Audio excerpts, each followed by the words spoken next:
청취자분 안녕하세요. 오늘은 창세기 49장으로 들어가 보려 합니다. 야곱이 이제 임종을 앞두고 12아들에게 남긴 말들인데요. 축복과 예언이 섞인 이 마지막 말들, 그 의미를 좀 더 깊이 함께 살펴보는 시간을 갖겠습니다. 네, 안녕하세요. 이 창세기 49장은 정말 중요한 부분이죠. 단순한 유언이라기보다는 이스라엘 각 지파의 미래, 그 운명과 성격까지도 보여주는 예언적인 메시지거든요. 네, 맞아요. 야곱의 그 오랜 경험과 또 하나님의 영감이 어우러진 아주 깊이가 있는 말씀이라고 할 수 있겠네요. 그렇죠. 시작부터가 좀 인상적인데요. 야곱이 아들들한테 너희는 함께 모이라 이렇게 명하잖아요. 이게 그냥 단순히 임종을 지켜라 뭐 이런 뜻만은 아니겠죠? 그럼요. 창세기 49장 2절을 보면 너희는 모여들어라 야곱의 아들들아 너희 아버지 이스라엘에게 들을지어다 이렇게 강조를 해요. 이건 뭐랄까 개인이 아니라 공동체로 함께 들으라는 거죠. 앞으로 이스라엘이라는 한 백성으로 연합해야 한다는 그런 의미가 담겨 있다고 봐야 합니다. 아, 공동체로서의 정체성을 강조하는 거군요. 그리고 후일에 당할 일을 알려준다고 했는데 이게 아들들 개인의 미래라기보다는 더 먼 미래를 말하는 거고요. 네, 맞습니다. 그들 후손들이 이제 가나안 땅에 정착한 이후의 미래, 그러니까 이스라엘 민족 전체의 앞날을 내다보는 예언인 거죠. 이 말씀들이 앞으로 이정표 역할을 할 거라는 암시를 주는 겁니다. 그렇군요. 자, 그럼 첫째 아들 루벤부터 한번 볼까요? 처음에는 굉장히 긍정적으로 시작해요. 내 장자요, 내 능력이요, 내 기력의 시작이라 위풍이 월등하고 권능이 탁월하다. 기대가 정말 컸던 것 같은데요. 네, 그렇죠. 이름 뜻 그대로 보라 아들이다 하면서 정말 기뻐했을 텐데 하지만 바로 뒤에 평가가 아주 냉혹하게 나오죠. 네, 아버지의 침실을 더럽힌 그 일 때문에 너는 탁월하지 못하리니 장자권을 잃게 된다는 선언이네요. 네, 이 탁월하지 못한다는 게 실제로 역사 속에서 드러나요. 르우벤 지파에서는 이스라엘 전체를 이끌 만한 그런 지도자가 나오지 못했거든요. 아, 그랬군요. 모세 시대 때 반역했던 다단과 아비람 정도 외에는 딱히 떠오르는 인물이 없네요. 맞습니다. 야곱이 르우벤의 성격을 물이 끓음 같았다 이렇게 표현했는데 이게 참 감정 기복이 심하고 좀 불안정한 그런 모습을 말하는 거죠. 이 불안정함이 결국 그의 잠재력을 다 깎아 먹은 셈이에요. 죄는 용서받을 수 있지만 그 결과는 때로 참 오래가는 것 같네요. 안타까운 부분입니다. 그렇죠. 잠언에서도 비슷한 경고를 하고 있고요. 다음은 시므온과 레위입니다. 이 둘은 그 세겜 사건 때문에 같이 묶여서 책망을 받네요. 네.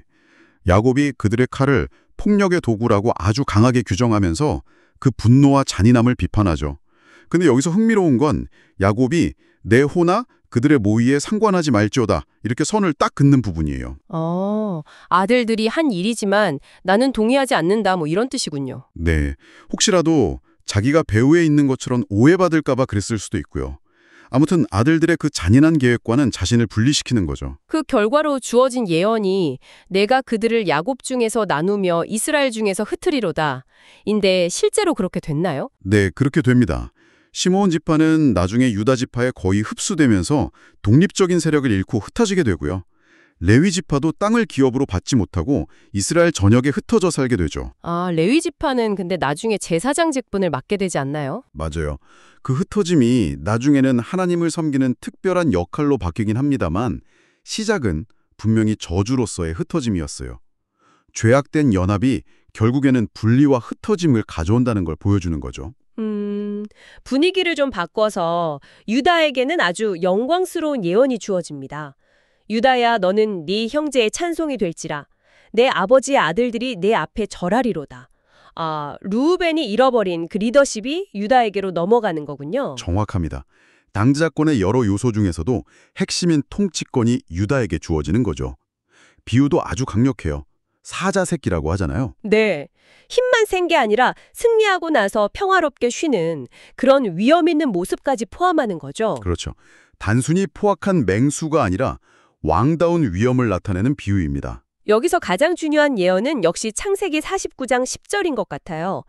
규가 유다를 떠나지 아니하며 통치자의 지팡이가 그 발 사이에서 떠나지 아니하기를 실로가 오시기까지 이르리니 이 규는 왕권, 실로는 메시아를 뜻한다고 보통 해석하죠. 네, 전통적으로 가장 많이 받아들여지는 해석입니다. 규는 왕이 들고 있는 홀, 그러니까 왕권을 상징하고요. 실로는 평화를 가져오는 자, 혹은 그에게 속한 자, 뭐 이런 의미로 해석되는데 궁극적으로 오실 메시아, 바로 예수 그리스도를 가리킨다고 봅니다. 아, 그래서 이 예언이 다윗 왕조를 통해 이루어지기 시작해서 예수님이 오셨을 때 정점에 이르렀다. 이렇게 이해하는 거군요. 네, 로마 통치 아래서 유대의 정치적 자치권이 거의 사라졌을 때 예수님이 오셨다는 점도 이 예언과 연결해서 생각해보곤 하죠. 유다 지파의 그 물질적인 풍요에 대한 내용도 참 인상 깊어요.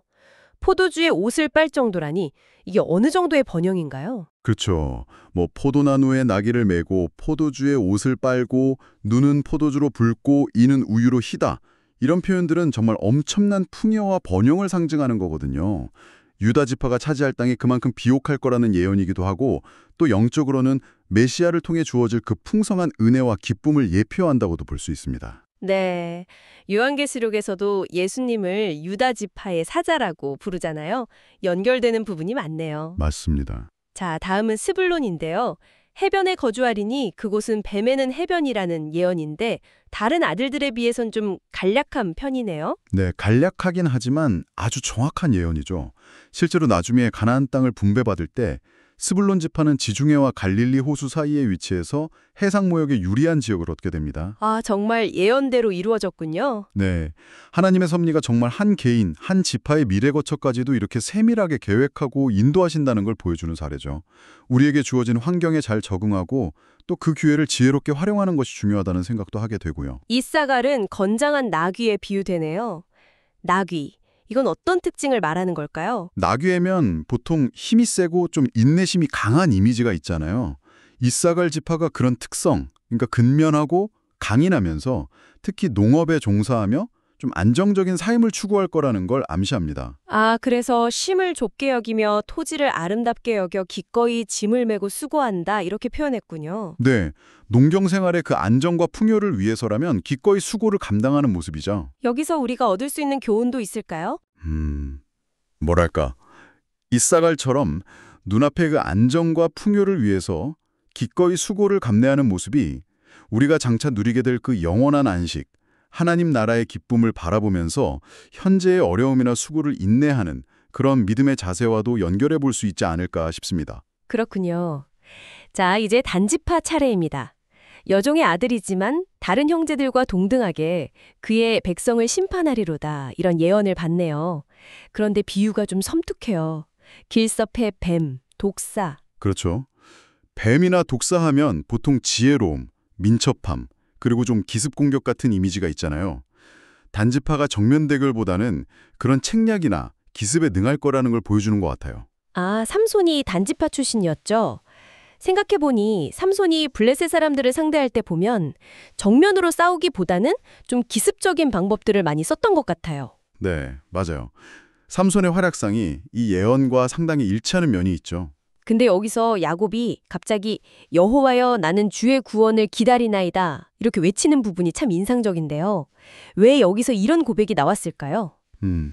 여러 가지로 생각해 볼 수 있는데요. 예언을 계속 이어가다가 육체적으로 좀 힘들어서 혹은 이제 나이가 많으니까요.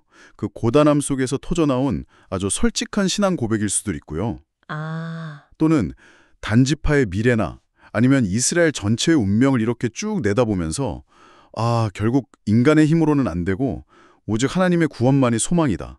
궁극적으로는 메시아를 통한 구원을 갈망한다. 뭐 이런 외침으로도 해석할 수 있습니다. 잠시 숨을 고르면서 신앙의 본질로 돌아가는 그런 순간이라고 할까요? 네, 깊은 의미가 있네요. 계속해서 갓지파를 보겠습니다. 갓은 군제의 추격을 받으나 도리어 그 뒤를 추격하리로다. 이름 뜻하고도 바로 연결이 되네요. 군대, 습격 이런 뜻이니까요. 네, 그렇습니다. 갓지파는 요단 동편 경계 지역의 자리를 잡게 되는데 그러다 보니 주변 민족들의 침략을 자주 받게 돼요. 하지만 예언처럼 처음에는 좀 밀리는 듯 하다가도 결국에는 아주 용맹하게 반격해서 승리하는 그런 모습을 보여줍니다. 역대기 같은 데 보면 갓지파 용사들의 용맹함이 잘 묘사되어 있죠. 아, 결국 승리한다는 예언이군요. 하나님의 백성이 때로는 어려움을 겪지만 궁극적으로는 승리할 거라는 그런 소망을 주는 말씀이네요. 그렇죠. 아셀에 대한 예언은 아주 풍요롭습니다. 아셀에게서 나는 먹을 것은 기름진 것이라 그가 왕의 수라상을 차리리로다. 네, 아셀 지파가 차지할 땅이 정말 비옥해서 소출이 아주 풍성할 거라는 거죠. 단순히 거길 게 많은 정도가 아니라 왕에게 진상할 만큼 아주 귀하고 좋은 특산물이 날 거라는 의미까지 담겨 있어요. 하나님께서 우리에게 기본적인 필요뿐만 아니라 삶을 즐겁고 풍요롭게 하는 그런 좋은 것들도 주신다는 걸 생각하게 하죠. 납달리는 노인 암사슴이라 아름다운 소리를 바라는도다. 이건 또 어떤 의미일까요? 암사슴이라니 앞서 나온 사자, 나귀, 뱀과는 좀 다른 느낌인데요. 네, 이것도 해석이 좀 다양한데요. 노인 암사슴이라는 건 뭐 자유롭고 민첩한 모습, 그런 걸 상징할 수 있고요. 아름다운 소리는 뭐 외교적인 언변이 뛰어나다거나 아니면 사람들 관계에서 아주 친절하고 상냥한 태도로 의미할 수도 있겠습니다. 어떤 사람들은 좀 소심한 면을 나타낸다고도 보더라고요. 위험 앞에서 쉽게 놀라는. 네, 그런 해석도 있습니다. 중요한 건 아마 이런 다양한 성품들이 다 모여서 이스라엘이라는 공동체를 이룬다는 점이 아닐까 싶어요. 네, 맞아요. 사자 같은 용맹함도 필요하고 뱀 같은 지혜도 필요하고 나귀 같은 꾸준함, 또 암사슴 같은 민첩함이나 친화력도 다 필요한 거겠죠. 바로 그겁니다. 유다, 단, 이사갈, 납달리 이렇게 다 다른 기질과 역할이 조화를 이루면서 공동체를 더 아름답고 강하게 만드는 거죠.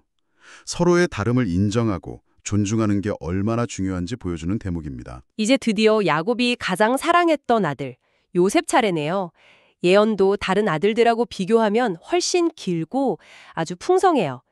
샘 곁에 무성한 가지, 곧 담을 넘는 가지, 이 비유부터가 참 인상적인데요. 네, 요셉의 삶 자체가 그랬잖아요. 고난이 정말 많았지만 그 속에서도 하나님의 은혜로 풍성한 열매를 맺고 그 영향력이 담장을 넘어서 주변에까지 미치는 그런 번영의 모습이었죠. 샘 곁에 뿌리를 둔 나무처럼 마르지 않는 생명력으로 쭉쭉 뻗어나가는 그런 이미지입니다. 야곱이 요셉이 겪었던 그 시련들도 다시 언급하죠. 활 쏘는 자가 그를 학대하며 적개심을 가지고 그를 쏘았으나 형제들의 시기부터 시작해서 보디발 아내의 모함, 감옥살이 정말 숱한 고난들이 떠오르네요. 그렇죠. 그 모든 궁격과 어려움 속에서도 야곱은 요셉의 활은 도리어 굳세며 그의 팔은 힘이 있으니 이는 야곱의 전능자, 이스라엘의 반석인 목자의 손을 힘입음이라 이렇게 말합니다. 요셉의 그 인내, 지혜, 성공, 이 모든 것이 전적으로 하나님의 도우심 덕분이었다는 분명한 고백이죠. 네, 하나님께서 요셉을 강하게 하셨고 결국 그를 이스라엘을 먹이고 지키는 목자요 반석이 되게 하셨다는 거군요. 맞습니다. 그래서 요셉의 이야기는 고난을 통해 영광에 이르는 그리스도의 예표로도 또 시련 속에서 믿음으로 승리하는 성도의 모범으로도 자주 이야기되는 거죠. 이어지는 축복은 정말 종합 선물 세트 같아요. 하늘의 복, 땅의 복, 자손 번성의 복까지 모든 영역에 걸쳐서 정말 최대치의 축복을 약속하는 것 같은데요. 네, 위로 하늘의 복, 아래로 깊은 샘의 복, 젖먹이는 복과 태의 복, 정말 모든 종류의 복을 다 언급하죠. 심지어 조상들이 받은 축복보다 더 뛰어나고 영원할 거라고까지 말합니다. 이 모든 복이 그 형제 중 뛰어난 자, 그러니까 형제들에게 미움받고 분리되었지만 하나님께 특별히 구별된 요셉에게 임할 거라고 선언하는 거죠. 자, 이제 마지막 아들 베냐민입니다. 야곱에게는 정말 특별히 사랑받는 막내 아들이었을 텐데 비유가 좀 의외예요. 물어뜯는 일이라니요. 그렇죠.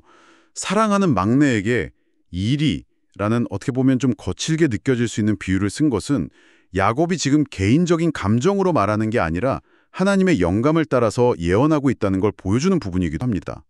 일이는 용맹함, 호전성 이런 걸 상징하거든요. 실제로 베냐민 지파가 그런 모습을 보였나요? 네, 역사적으로 보면 베냐민 지파에서 용맹한 전사들이 많이 나왔어요. 왼손잡이 사사 애굽도 그렇고 이스라엘의 초대왕 사울, 그리고 페르시아에서 유대민족을 구한 에스더와 모르드게도 다 베냐민 지파 출신이죠. 아, 그렇군요. 그런데 때로는 그 호전성이 좀 부정적으로 나타나기도 했던 것 같아요. 사사기 마지막에 나오는 그 기브아 사람들 사건 같은 경우에요. 맞아요. 기브아인들의 그 끔찍한 범죄를 온 지파가 나서서 필사적으로 옹호하다가 다른 지파들과 큰 전쟁을 벌이게 되잖아요. 그런 모습은 물어뜯는 일이에 좀 사납고 부정적인 면을 연상시키기도 합니다. 그런데 또 흥미로운 점은 신약의 사도 바울도 베냐민 지파 출신이라는 거죠. 네, 맞습니다. 바울 스스로 빌립보서에서 자신이 베냐민 지파라고 밝히죠.